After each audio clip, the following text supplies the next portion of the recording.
I'm Ben Meiselas, joined by Harry Littman of the Talking Feds YouTube channel, the Talking Feds podcast. Harry, I want to get very, very technical here because as I was going through Justice Arthur Engoron's 90-plus page order, specifically the conclusions and order, there was an area regarding the prior summary judgment that Justice Arthur Engoron made back on September 26th of 2023, where he ordered the cancellation of the Trump Organization business certificates. And what he seems to have done in the order, and let me read this provision, is to basically provide the responsibility now for determining what remedies, if any, regarding cancellation should take place as part of the broader duties of the independent monitor, who got extended powers in this order, in addition to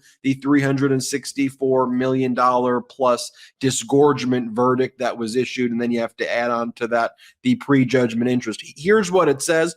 I want to get your take on it, then I'll give my take on it.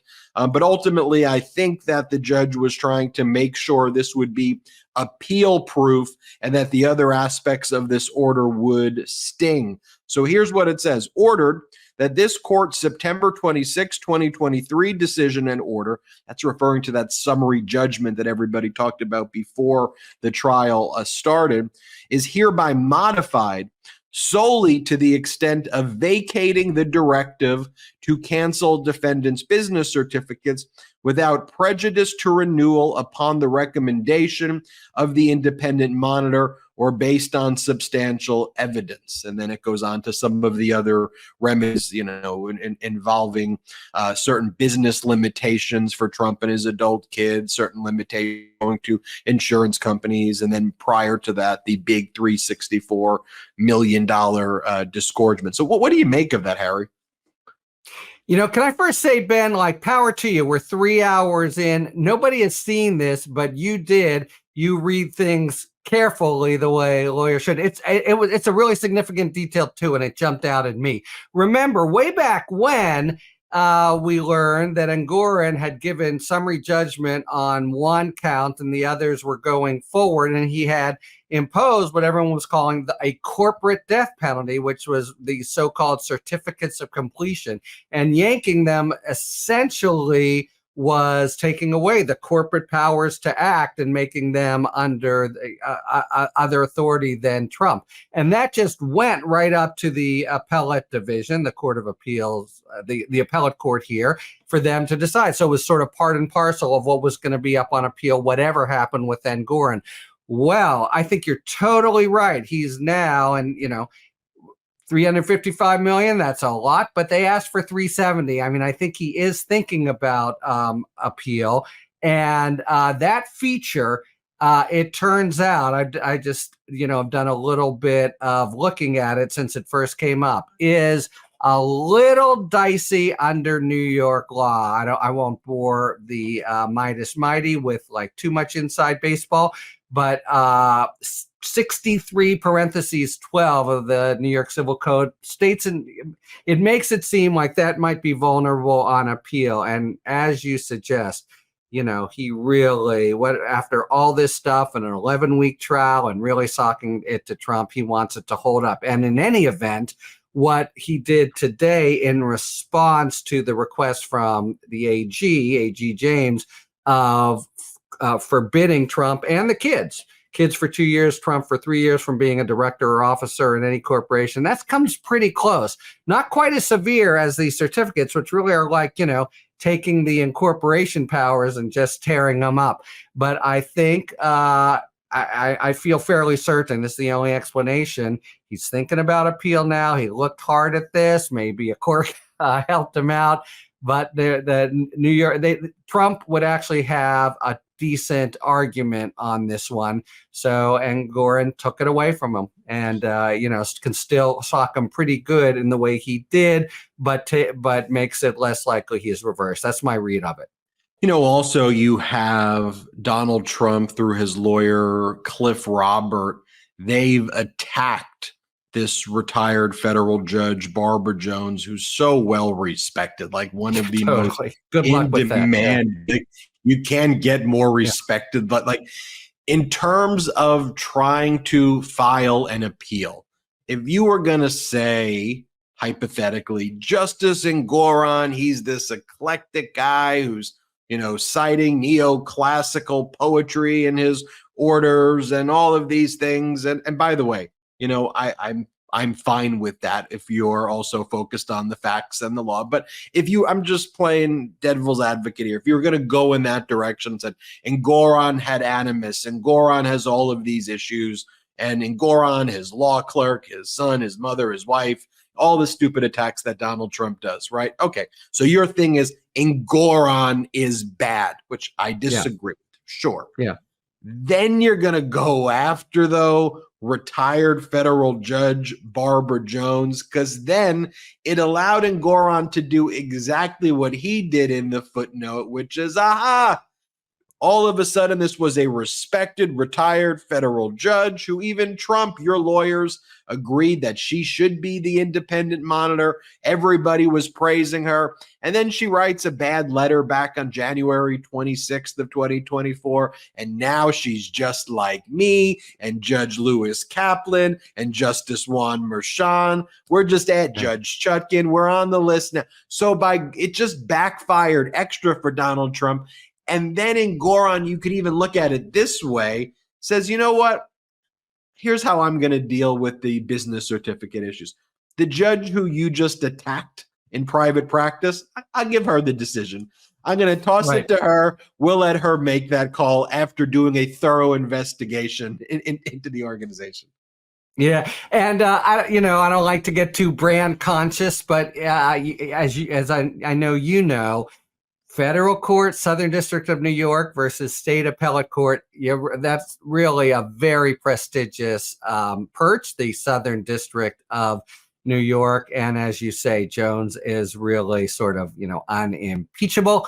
Now, I think you're right. And he doesn't have much to go on Trump. That will be his main theme, I think. I didn't follow every second of the 11-week trial, but it's a judge trial, so you're not worried about evidentiary rulings, etc. There were a couple times, including, it surprised me last week, where Engoron kind of lost his temper with him a little, got red under the collar, and including this letter back and forth having to do with will Weisselberg plead.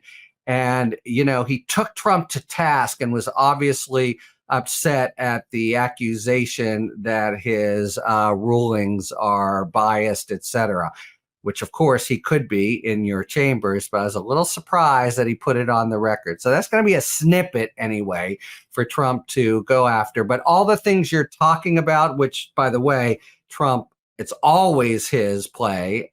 He probably even believes it. Everyone's against him, etc.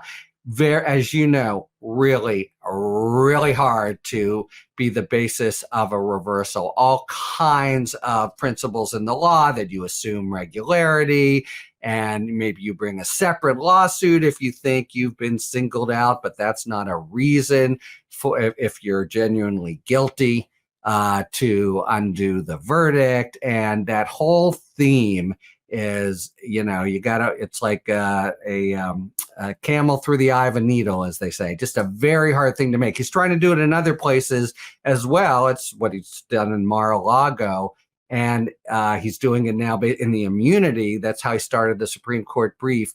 And there's just, the law is really clear. It's you have to have special circumstances and compelling facts to get to first base on that. He's got neither.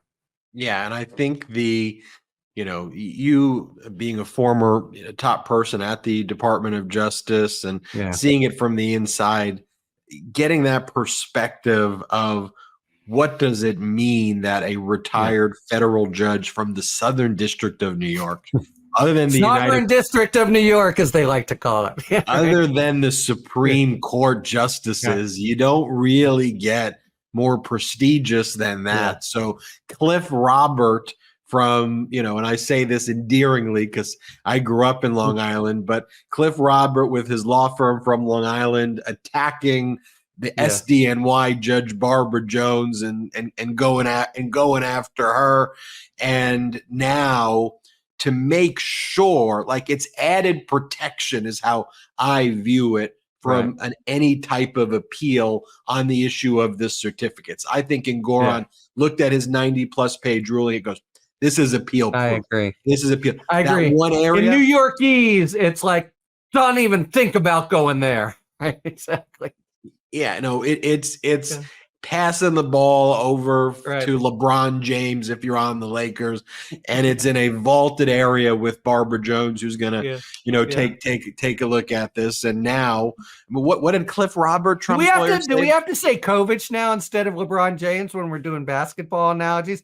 That guy is mind blowing. Anyway, sorry, viewers, a little departure. Sorry, we could go through it all, and we can go through any. That's another Friday. This Friday, there's too much news and law to talk about. I think we can agree.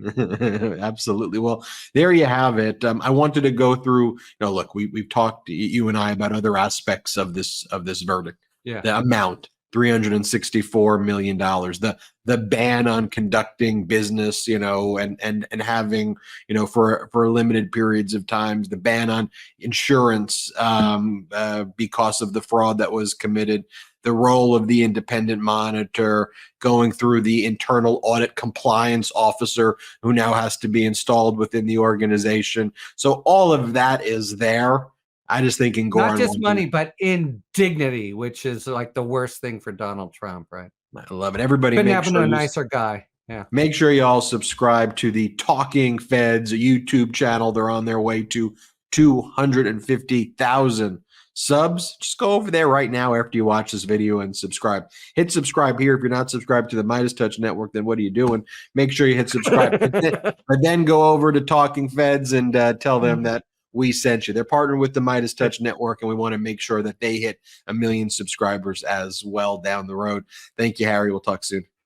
Thank you, Van. Have a good weekend. Thanks for tuning in. If you enjoyed this video and other Talking Feds content, please take a second to like and subscribe. Talk to you later.